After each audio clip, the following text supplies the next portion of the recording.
I hope like that all of you are very close with this name Sarojini Naidu. Sarojini Naidu is well known in India as Nightingale of India. Nightingale of India यानी कि भारत की बुलबुल इनको कहा जाता था। हर लोग जानते हैं कि द नाइटिंगेल ऑफ इंडिया कौन है, तो सरोजनी नायडू है। Sarojini Naidu the nightingale of India के नाम से जानी जाती है। आज भी लोग नायडू को नाइटिंगेल ऑफ इंडिया के नाम से ही जान रहे हैं। तो हम अभी बात करने वाले हैं dear students village song written by Sarojini Naidu. Sarojini Naidu का लिखा हुआ बेस्ट पोएम है, बेस्ट और ब्यूटीफुल ब्यूटीफुल पोएम है। अभी जिस पोएम को हम लोग चर्चा करने वाले हैं वो पोएम है विलेज सॉन्ग। अब इस विलेज सॉन्ग में हम क्या देखेंगे, विलेज सॉन्ग से हम क्या पाएंगे, यानी कि इस पोएम को पढ़ के हमें क्या मिलेगा। जो स्टूडेंट हैं वो तो एग्जामिनेशन पॉइंट ऑफ व्यू से इस पोएम को देखेंगे, लेकिन जो स्टूडेंट नहीं है फिर उनको इस पोएम को देख के क्या हो सकता है, क्या फायदा मिल सकता है। इस पोएम से आपको एक नहीं अनेक फायदा मिल सकता है। कई तरह के फायदे हैं जीवन में।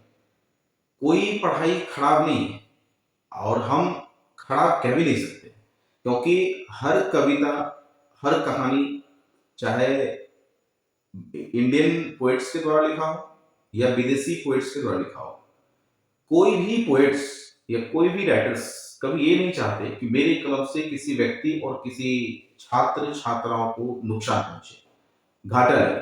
वो हमेशा आपके फायदे का ही बात किया करते हैं।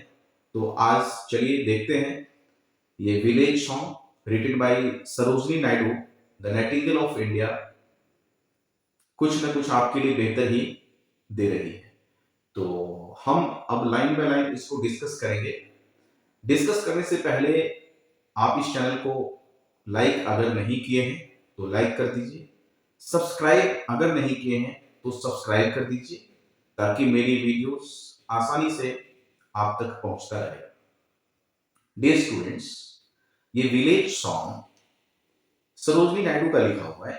तो यानी कि हम इस पोएम में एक महिलाओं के जीवन शैली और महिला के अंदर कितनी संवेदना है, उस संवेदना को हम आज देखेंगे इसमें। और इस संवेदना को देख के, समझ के मेरे अंदर भी संवेदना की जो धारा है वो और मजबूत हो जाएगी। विलेज मतलब गांव होता है। भारत गांवों का देश है, ये सब लोग समझ रहे हैं, मैं भी समझता हूं और मैं आशा करता हूं कि आप भी समझ रहे होंगे कि भारत गांवों का देश है। इस देश में अक्सर लोग गांव से जुड़े हैं, चाहे वो मेट्रो सिटी में रहने वाले लोग हों या स्मॉल सिटीज में रहने वाले लोग हों। हर लोगों का कहीं न कहीं रिलेशन, कहीं न कहीं संबंध गांव से है। इसीलिए भारत गांव का देश है। और अभी हम विलेज सॉन्ग पढ़ने वाले हैं। इसमें देखेंगे कि एक महिला किस तरह अपनी संवेदना व्यक्त कर रही है और परिवार के प्रति, भाई के प्रति, बहन के प्रति, माता पिता के प्रति कितनी संवेदना है, कितनी चिंता है, इस बात का पूरा अंदाजा इस कविता से आपको लग जाएगा। तो हम इसमें देख लेते हैं कि क्या सरोजिनी नायडू हम लोगों के लिए कह रही है। She is known as the nightingale of India, ये तो चर्चा कर ही चुके हैं। She was a patriot and took active part in the national movement, यानी कि ये उस समय की है जिस वक्त हमारे देश में संघर्षों का दौर था, जिस वक्त हमारे देश में महापुरुष आजादी पाने के लिए और आजाद हिंद का कल्पना करने वाले लोग दिन रात संघर्ष किया करते थे। उस जमाने की बात है, उस वक्त की बात है। नायडू का संवेदना उस वक्त अपने परिवार और समाज के प्रति कैसा था। The poem depicts the atmosphere, और यह जो कविता है depicts the atmosphere of the place and her feelings. अब इसमें हम एटमॉस्फेयर पहले देखेंगे कि किस तरह की स्थिति है, किस तरह की सिचुएशन है। अब फिर हम देखेंगे कि सरोजिनी नायडू का फीलिंग क्या है, यानी कि उसकी संवेदना, इमोशन समाज के प्रति और समाज के लोगों के प्रति, परिवार के लोगों के प्रति कैसा है, ये चीज इसमें हम देखेंगे। विलेज सॉन्ग, ये पोएम का नाम है, स्टूडेंट्स याद रखेंगे।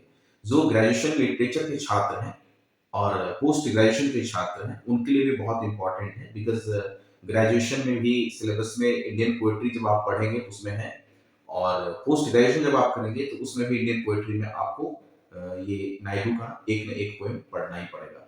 तो अगर आप पढ़े रहेंगे और समझे रहेंगे तो शायद आपके लिए ये बहुत बेहतर होगा, अच्छा होगा, आसान होगा। अब हम टू दी पॉइंट बात कर लेते हैं पोएम के समरी पे, यानी कि पोएम के थीम पे टू दी पॉइंट बात कर लेते हैं।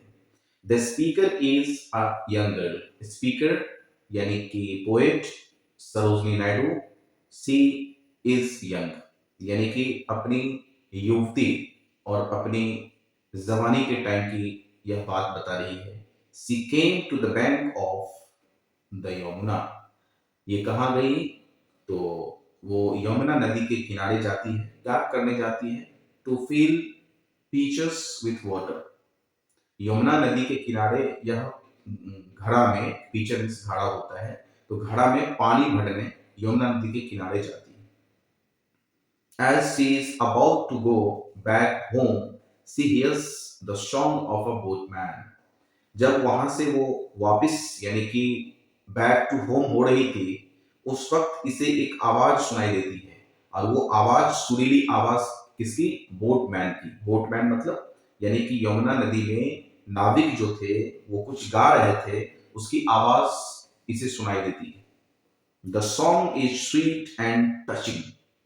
और वो जो सॉन्ग है नाविक का, बोटमैन का, वो टचिंग सॉन्ग है। कैसा सॉन्ग है? टचिंग सॉन्ग है, दिल छू जाने वाली सॉन्ग है। She is fascinated by the song. और उस सॉन्ग से ये फैसिनेट हो जाती है, मुग्ध हो जाती है, प्रसन्न हो जाती है, खुश हो जाती है। The song is she stops and listening to it till night falls. और वहां पे वो रुक जाती है, उस गाने को सुनने लगती है गौर से, एंजॉय करने लगती है उस गाने में। अब धीरे धीरे शाम भी हो रही है, नाइट फॉल्स, अंधेरापन आ रहा है। Then she feels regret at having stop to listen to the song. अब वो पछता भी रही है कि बेकार यहाँ पे हम खड़े होकर के गाना सुन लिए, अब धीरे धीरे रात हो रही है, लेट हो जाएगी, इस बात की रिग्रेटनेस उसके अंदर ये आ रही है। It is dark now. अब देख लीजिए, शाम हो गई और दिन के जो प्रकाश थे वो प्रकाश चले गए। She hears the white cranes calling. अब शाम हो गई तो भाई शाम हो गई तो खाली जगह और नदी के किनारे बगुला का, क्रेन्स का आवाज उसे सुनाई दिया। She hears the hoot of an ullu दिखाई दी, क्योंकि शाम के बाद तो फिर उसकी दुनिया शुरू हो जाती है। There is no moon light. और अंधेरी रात, चांद की रोशनी भी नहीं पहुंच पा रही थी। She is afraid a snake might bite her and she would die. और वो सोच में पड़ गई कि इस अंधेरी रात में अगर मुझे एक स्नेक यानी कि सांप काट लिया, मैं मर जाऊंगी, तो फिर क्या होगा? She thinks that her mother and her brother are waiting for her and at home. और अगर मुझे कुछ हो गया तो मेरी माँ, मेरी बहन, मेरा भाई घर पे मेरा इंतजार कर रहे होंगे, तो क्या जवाब देंगे और कैसा उनको महसूस होगा? Her brother would be complaining why she has taken a long coming back home. उसके भाई के दिमाग में यह बात आएगी कि मेरी बहन पानी भरने गई तो इतना लेट कैसे लग गया, इतना समय कैसे लग गया। अब नेगेटिविटी की विजन हो सकती है, पॉजिटिविटी की विजन हो सकती है। अब इसके दिमाग में इतना ख्याल है, इतना चिंता है कि मेरे भाई के दिमाग में यह सवाल उत्पन्न हो सकता है। Her mother must be worried about her safety. और माँ को तो हमेशा चिंता होता है बच्चों का। ऐसे ही इस माँ को भी चिंता हो रहा है, यानी इसकी जो मदर है उसकी भी चिंता इसकी सेफ्टी यानी कि सुरक्षा को लेके है, कि गई है फिर क्या होगा, रास्ते में नहीं होगा, इस बात की चिंता इसे है। यानी कि once again the fear returns to the girl's mind. पुनः एक बार इसके दिमाग में वो डर उत्पन्न हो जाती है। She is afraid a storm might come. अब यह दिमाग में एक बार तो सांप का डर हुआ, अब दूसरी जो डर है, अब देख लीजिए ये डर है स्टॉर्म, तूफान की। अगर तूफान आ जाती है, मैं मर जाऊंगी, तो फिर क्या होगा? There is no place for her to protect herself from the rain and lightning. अगर तूफान आंधी आ गया, बारिश आ गई, तो छुपने के लिए कोई जगह नहीं है, यानी कि कोई जगह नहीं यहाँ पे, तो फिर कैसे हम छुपेंगे, कैसे बचेंगे? She is afraid she would die. अगर हम मर जाएंगे तो इंतजार में ही रह जाएगी मेरी बहन, मेरी माँ, मेरा भाई, और ये सवाल उसके दिमाग में ही रह जाएगा। तो हम एक मिस्ट्री बन के रह जाएंगे, एक रहस्य बन के रह जाएंगे। तो एक औरत क्या सोच सकती है, एक महिला का भावना क्या हो सकता है, संवेदना अपने परिवार के प्रति क्या हो सकता है, परिवार के सदस्यों के प्रति कैसा हो सकता है। अभी आप देखें विलेज सॉन्ग में सरोजिनी नायडू अपनी भावना को व्यक्त करके हम लोगों को एक नया विचार, एक नया संदेश दे रही है इस कविता के माध्यम से। ये village song written by Sarojini Naidu. तो फ्रेंड्स एंड डियर स्टूडेंट्स, मुझे आशा है कि आप मेरी बातों को अच्छे तरीके से समझ गए होंगे।